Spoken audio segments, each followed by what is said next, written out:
Good morning, lovely to see you all logging in, subscribing and therefore getting the English and Maths and the foundation subjects on a Friday. Today is the last day of persuasive writing. It's where we're writing a letter to our Roman general. So without further ado, I'll share my screen. So yesterday we looked at this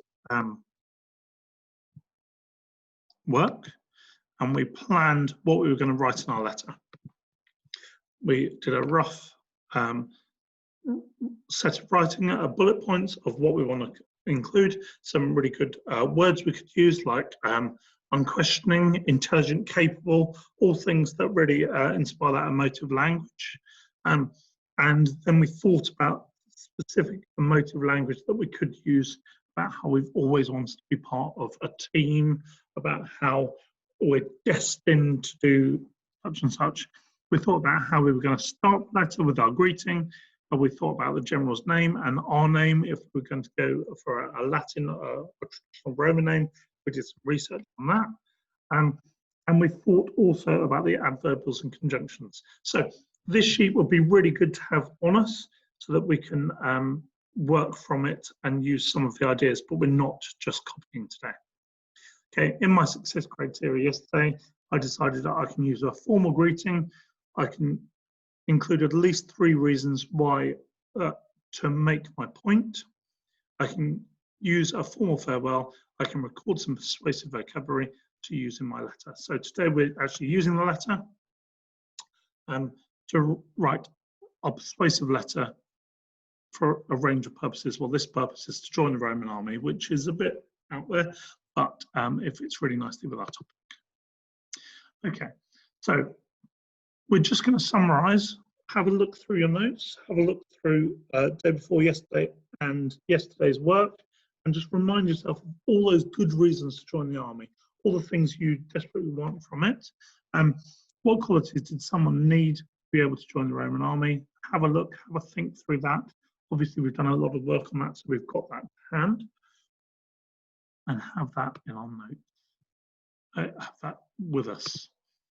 Okay, so we're going to look at our plan and we're going to think what will make a successful letter. So I've got an example one here that I've written. So, dear sir, it is my belief that I was born to serve in your glorious army as a legionary. Legionnaire.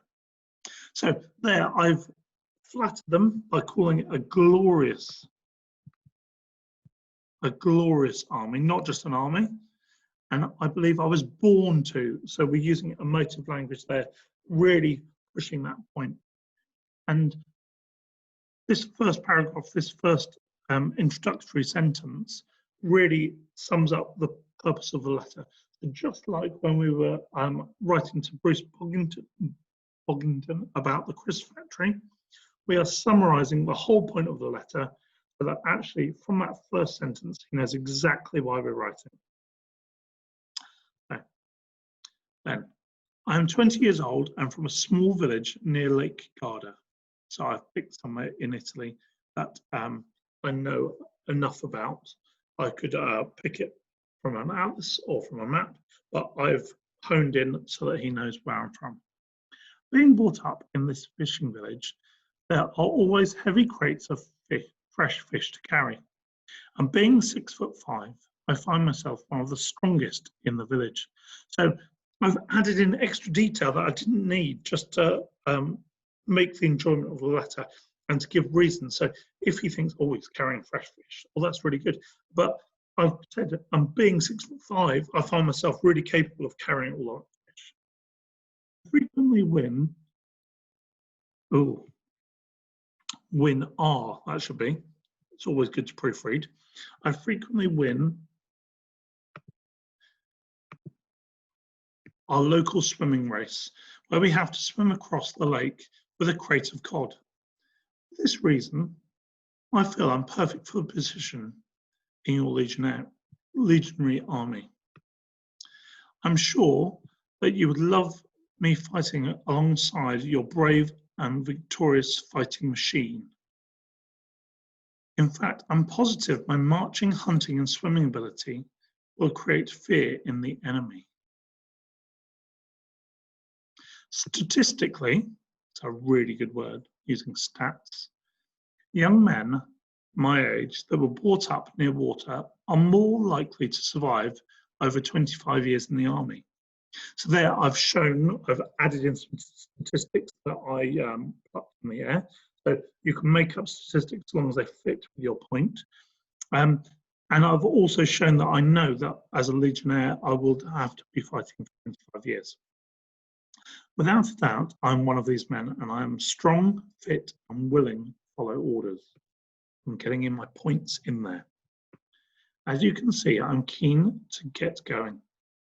I look forward to your letter of acceptance. Yours sincerely, A. White.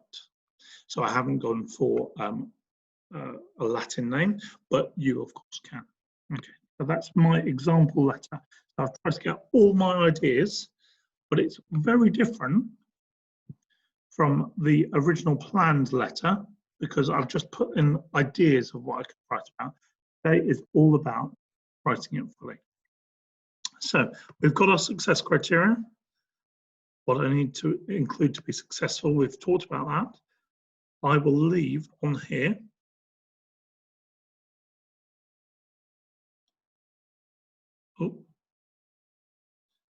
here's another example. So I will start with this. So I'm just going to move my face slightly. So I'll leave this up on the screen so you can pause it here so you can get the address if you would like that. So we'll just pause there.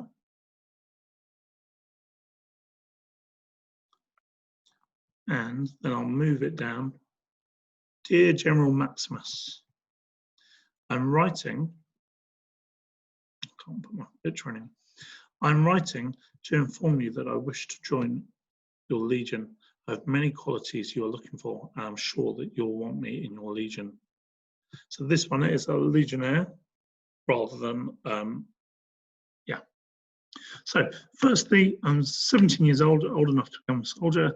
Ever since I was 5 years old, I've dreamed of becoming a soldier and fighting for a magnificent empire of Rome. It would be an honor, pleasure, and a dream to fight our enemies and continue our advance into Britannia. So I'm going to leave this example on the board as well, and you can pause it here and you can work through and write your own letter. I hope you are successful today, and I'll see you tomorrow.